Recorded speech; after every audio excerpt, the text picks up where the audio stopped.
नमस्कार दोस्तों, ओशो स्टोरीज में आपका स्वागत है। तो चलिए शुरू करते हैं आज की कहानी। कुछ वर्ष पहले पहलगांव कश्मीर में एक घटना घटी जो मुझे भूले नहीं भूलती। एक वृक्ष के नीचे बैठा था। ऊंचाई पर वृक्ष में छोटा सा एक घोंसला था और जो घटना उस घोंसले में घट रही थी उसे मैं देर तक देखता रहा, क्योंकि वही घटना शिष्य और गुरु के बीच घटती है। कुछ ही दिन पहले अंडा तोड़कर किसी पक्षी का एक बच्चा बाहर आया होगा।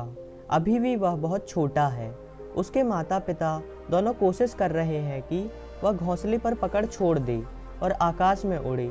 वे सब उपाय करते हैं। वे दोनों उड़ते हैं आसपास घोंसले तक, ताकि वह देख लें कि देखो, हम उड़ सकते हैं, तुम भी उड़ सकते हो। लेकिन अगर बच्चा कुछ सोच विचार रहा होगा तो बच्चा सोच रहा होगा, तुम उड़ सकते हो, उससे क्या प्रमाण कि हम भी उड़ सकेंगे। तुम हो, हम हैं।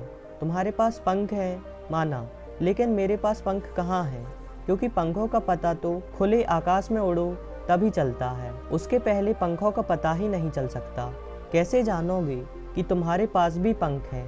अगर तुम चले ही नहीं, उड़े ही नहीं, तो बच्चा बैठा है किनारे घोंसले के, पकड़े हुए घोंसले के किनारे को जोर से देखता है, लेकिन भरोसा नहीं जुटा पाता।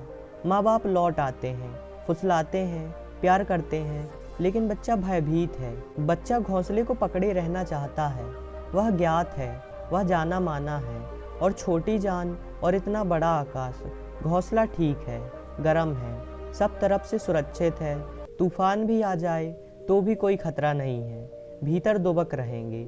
सब तरह की कोशिश असफल हो जाती है। बच्चा उड़ने को राजी नहीं है। यह अश्रद्धालु चित्त की अवस्था है। कोई पुकारता है तुम्हें, आओ खुले आकाश में। तुम अपने घर को नहीं छोड़ पाते।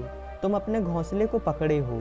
खुला आकाश बहुत बड़ा है, तुम बहुत छोटे हो। कौन तुम्हें भरोसा दिलाए कि तुम आकाश से बड़े हो? किस तर्क से तुम्हें कोई समझाए कि दो छोटे पंखों के आगे आकाश छोटा है? कौन सा गणित तुम्हें समझा सकेगा? कोई नापजोक की बात हो तो पंख छोटे हैं, आकाश बहुत बड़ा है, पर बात नापजोक की नहीं है।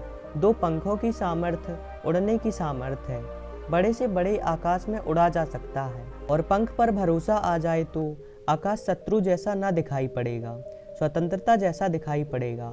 आकाश मित्र हो जाएगा। परमात्मा में छलांग लेने से पहले भी वैसा ही भय पकड़ लेता है। गुरु समझाता है, फुसलाता है, डांटता है, डपटता है, सब उपाय करता है। किसी तरह एक बार जब उन दो पक्षियों ने माँ बाप को देखा कि बच्चा उड़ने को राजी नहीं है, आखिरी उपाय किया। दोनों ने उसे धक्का ही दे दिया। बच्चे को ख्याल भी ना था कि वे ऐसी क्रूरता कर सकेंगे, कि वे इतने कठोर हो सकेंगे। गुरु को कठोर होना पड़ेगा, क्योंकि तुम्हारी जड़ता ऐसी है कि तुम्हें धक्के ही न लगे तो तुम आकाश से वंचित ही रह जाओगे। उस कठोरता में करुणा है। अगर माँ बाप करुणा कर लें तो यह बच्चा सदा के लिए पंगु रह जाएगा। इसकी नियति भटक जाएगी, खो जाएगी, यह सड़ जाएगा उसी घोंसले में। घोंसला घर न रहेगा, कब्र बन जाएगा, और यह बच्चा अपरिचित रह जाएगा अपने स्वभाव से। उस स्वभाव का तो खुले आकाश में उड़ने पर ही एहसास होता है। वह समाधि तो तभी लगेगी जब अपनी क्षुद्रता को यह विराट आकाश में लीन कर सकेगा, जब अपने छोटेपन में यह बड़े से बड़ा भी हो जाएगा, जब इसकी आत्मा परमात्मा जैसी मालूम होने लगेगी, तभी इसकी समाधिस्थ अवस्था होगी। बच्चे को पता भी नहीं था, समझ भी नहीं थी, ख्याल भी ना थी कि यह होगा। धक्का खाते ही वह दो क्षण को खुले आकाश में गिर गया, फड़फड़ाया, घबराया, वापस लौटकर घोंसले को और जोर से पकड़ लिया। लेकिन अब उस बच्चे में एक फर्क हो गया, जो उसके चेहरे पर भी देखा जा सकता था। अश्रद्धा खो गई है। पंख हैं, छोटे होंगे, आकाश इतना भयभीत नहीं करने वाला है जितना अब तक कर रहा था। और एक क्षण को उसने खुले आकाश में सांस ली। अब अश्रद्धा नहीं है। थोड़ी देर में धक्के की अशांति चली गई, कंपन खो गया। माँ बाप उसे बड़ा प्यार दे रहे हैं, थपथपा रहे हैं, चोंचों में सहला रहे हैं, उसे आश्वस्त कर रहे हैं कि वह अपने अनुभव को पी जाए। उसे अपने पंखों की समझ आ गई। वह पंख फड़फड़ाता है बीच बीच में। अब पहली दफा उसे पता चला कि उसके पास पंख हैं, वह भी उड़ सकता है। फिर घड़ी भर बाद माँ बाप उड़े और बच्चा उनके साथ हो लिया। ठीक यही घटना घटती है हर शिष्य और गुरु के बीच, और सदा से घटी है और सदा ऐसी ही घटेगी। किसी न किसी तरह गुरु को शिष्य की अश्रद्धा को तोड़ना है। किसी न किसी तरह शिष्य को यह भरोसा दिलाना है कि उसके पंख हैं और आकाश छोटा है और उड़े बिना जीवन में कोई गति नहीं है। रोज़ रोज़ उड़ना है, रोज़ रोज़ अतीत का घोंसला छोड़ना है। रोज़ रोज़ जो जान लिया उसकी पकड़ छोड़ देनी है, और जो नहीं जाना है उसमें यात्रा करनी है। सतत है यात्रा, अनंत है यात्रा, कहीं भी ठहर नहीं जाना है। पड़ाव भले कर लेना, घर कहीं मत मनाना, यही मेरी सन्यासी की परिभाषा है। पड़ाव ठीक, रात अंधेरा हो जाए, घोंसले में विश्राम कर लेना, लेकिन खुले आकाश की यात्रा बंद मत करना। रुकना, लेकिन रुक ही मत जाना। रुकना सिर्फ इसलिए ताकि शक्ति पुनः लौट आए, तुम ताजे हो जाओ, सुबह फिर यात्रा हो सकेगी। बस ज्ञान पर उतना ही पड़ाव करना कि अज्ञान में जाने की क्षमता अक्षुण्ण हो जाए।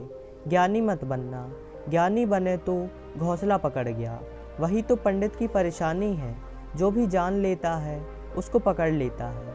उसको पकड़ने के कारण हाथ भर जाते हैं, और जो बहुत जानने को शेष था वह शेष ही रह जाता है। जानना और छोड़ना, जानना और छोड़ना।